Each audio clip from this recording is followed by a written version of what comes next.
جس دن سے میرے بابا حسن کی شہادت ہوئی تھی اس دن سے لے کر آج تک مجھے کبھی پتہ نہیں چلا تھا کہ میرا بابا شہید ہو گیا. آج آپ نے یتیمی کا احساس دلا ہی دیا, آج آپ نے باپ کی شہادت کا احساس دلا ہی دیا. امام پاک نے کہا ہوا کیا میرے بیٹے؟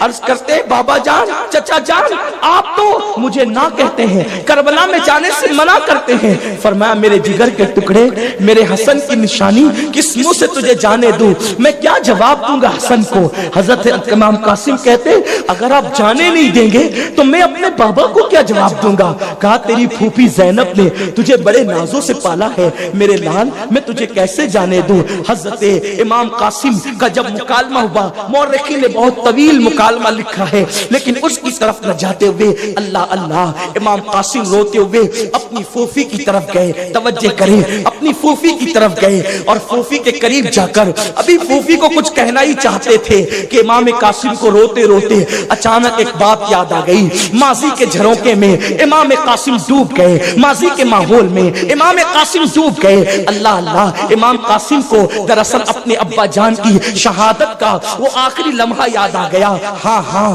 جب حضرت امام حسن پاک کے منہ سے کلیجے کے ٹکڑے اور آٹے کٹ کٹ کے گر رہی تھی, اور اللہ اللہ پاخانے کے رستے سے آٹے کٹ کٹ کے گر رہی تھی, اس وقت امام حسن پاک کا چہرہ جب ہرا ہو گیا تھا زہر کی وجہ سے, تو امام حسن پاک نے اپنے بیٹے قاسم سے کہا تھا قاسم میرے بیٹے ذرا قلم لانا اور ذرا کاغذ لانا کہ میں کچھ لکھنا چاہتا ہوں. لوگوں کو حیرت تھی کہ آج اتنی تکلیف میں جبکہ آٹے کٹ کٹ کے گر رہی ہے. میرے پیارے آقا کے پیارے دیوانوں, آپ سب جانتے ہیں آدمی کتنا ہی طاقتور ہو, آدمی کتنا ہی مضبوط ہو, اگر اس کو الٹی ہوتی ہے تو اس کا کلیجہ منہ کو آتا ہے. جس کی آنتیں کٹ کٹ کے الٹی کے ذریعے نکل رہی ہو, اس وقت حسن پاک کا دل کیا کہتا ہوگا؟ یہ نبی کے شہزادوں کے ساتھ کیا ہے, ان بدبختوں نے, ان پلیدوں نے, اقتدار کی لالچ میں یہ سب کچھ کیا گیا ہے. امام حسن پاک نے ایک خط لکھا, چھوٹا سا خط لکھا, اور اس کے بعد کا بیٹا جس دن تو غمگین ہوگا اس دن اس خط کو پڑھنا, ابھی اپنے بازو پہ باندھ, جس دن تو مصیبت زدہ ہوگا, جس دن تو غمگین ہوگا اس دن اس خط کو پڑھنا. حضرت قاسم بھول گئے تھے اس خط کو. کیوں؟ اس لیے کہ امام حسین نے اس دن کے بعد سے لے کر کربلا میں پہنچنے تک قاسم کو کبھی غمگین ہونے نہیں دی. سارے غم کے گھوٹ خود پیے, لیکن بھتیجے کو کبھی غمگین نہیں ہونے دیا. اور قاسم بھول گئے غم کسے کہتے ہیں, قاسم کو پتا نہیں تھا غم کسے کہتے ہیں. لیکن جب چچا کی زبان سے سنا تجھے شہید ہونے کے لیے نہیں جانے دوں گا, تو حضرت قاسم کو بابا یاد آیا. جب بابا یاد آئے تو بابا کی تحریر یاد آئی. بازو سے تحریر کھولی, کہا پہلے پڑھوں تو. کھولا تو اس میں لکھا تھا میرے بیٹے میرے دل کی چین, مجھے یقین ہے کہ تو اس وقت میدان کربلا میں ہوگا اور تجھ پر وہ مصیبت کی گھڑی ہوگی. جا میرے بھائی حسین پہ اپنی جان قربان کر کے بی بی زہرا کی بارگاہ میں مجھے سرخ روح کر دے, میرے خون کی تاثیر دکھا دے. اللہ اکبر. تحریر لی اور تحریر لے کر کے فوراً دوڑے آئے. چچا, اب چچا کی اطاعت کروں یا باپ کی اطاعت کروں؟ یہ دیکھو میرا بابا شہادت کی سند دے گیا. یہاں رک کر کے میں ایک بات کہتا ہوں, ہماری جماعت کے بہت بڑے عالم حضرت مولانا بدر الدین رحمت اللہ علیہ یہاں پر ایک بات کہتے تھے اکثر. وہ فرماتے تھے کہ جب یہ تحریر لے کر مولا حسن پاک کی تحریر لے کر امام حسین کی بارگاہ میں امام قاسم آئے, امام قاسم نے کہا چچا میرا بابا مجھے شہادت کی سند دے گیا ہے, میں نے بھی شہید ہونا ہے. اس وقت امام حسین نے وہ تحریر لی, دیکھا اور پڑھا, اور پڑھنے کے بعد آسمان کی طرف نظریں اٹھائی اور اٹھا کر کے کہا اللہ تیرا حسین اس وقت مظلوم ہے, تو مظلوموں کی دعا سنتا ہے.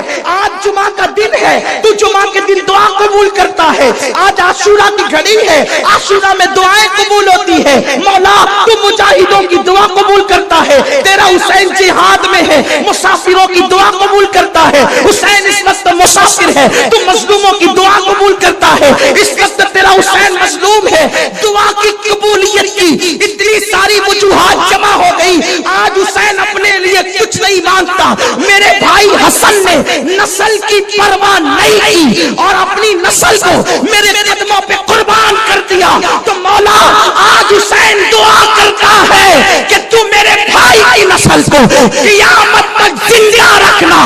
ندا آئی حسین تیری دعا قبول کی ہے. تیری نسل میں اور تیرے بھائی حسن کی نسل میں ایسا شہزادہ پیدا کریں گے جو مقام نبیوں میں تیرے نانا کو دیا ہے وہ مقام ولیوں میں اس کو عطا کریں گے. حسن کے بیٹے کو دنیا اس کو عبدالقادر جیلانی کہے گی. سبحان اللہ سبحان اللہ. نعرہ تکبیر، نعرہ رسالت، نعرہ حیدری، ذکر تاجدار کربلا، شان غوث الورا. سبحان یہ اللہ اپنے سبحان مرشد غوث پاک کی شان ہے. کربلا میں مانگا ہے حسین نے غوث العظم دستگیر کو. اسی لیے غوث پاک مولانا بدر الدین کہتے تھے کہ غوث پاک منبر پر کہتے تھے کہ محمد عربی اپنے جد کریم ابراہیم کی دعا بن کر آئے ہیں اور عبدالقادر جیلانی اپنے جد کریم امام حسین کی دعا بن کر آیا ہے. دعائے حسین ہے غوث پاک. غوث العظم دستگیر دعا ہے. حضرت امام قاسم نے کہا چچا میرا بابا دے گیا تھے. حضرت امام پاک نے کہا اب میں روک نہیں سکتا. جاؤ جاؤ تمہارے بابا حسن کا ماما تمہاری امی کے پاس ہے. میں اپنے ہاتھوں سے تمہیں باندھوں گا. جس کے دل میں جتنی مرادیں چٹھیوں پہ چٹھیاں آ رہی ہے دعاؤں کے لیے میں آخر میں دعا کروں گا سب کے لیے لیکن آپ خود اپنی مرادیں دل میں لے. حسن پاک کے سپوت کی شہادت بیان ہو رہی ہے. حسن پاک کے شہزادے اس دل ربا کی شہادت بیان ہو رہی ہے جس کا چہرہ اتنا خوبصورت تھا کہ چاند شرما جائے. دلوں میں مرادیں لو، تمنائیں لو عقیدتوں کے ساتھ اور شہادت امام قاسم ابن حسن سنو. اللہ اللہ کہا تیرے بابا کا امامہ اللہ میں اپنے ہاتھ سے باندھوں گا. بابا کا امامہ حسن پاک کا امامہ امام حسین نے قاسم پاک کو اپنے ہاتھ سے باندھا. اور اس کے بعد حضرت امام قاسم کی امی میدان کربلا میں موجود تھی. جب امام حسین امام قاسم کو گھوڑے پہ بٹھا رہے تھے تو حضرت امام حسن کی بیوی انہوں نے قاسم کو کہا گردن جھکا. قاسم نے گردن جھکائی. کا پلٹ کے نہیں آنا. کیا دین سے محبت ہے ان بیبیوں کو. نبی کے گھر کی بہوؤں کو تو دیکھیں، بیٹیاں تو بیٹیاں ہیں، بہوؤں کو دیکھیں. حضور کے گھر کی بہوؤں کو فرمایا پلٹ کے نہیں آنا، جا اور شجاعت کے جوہر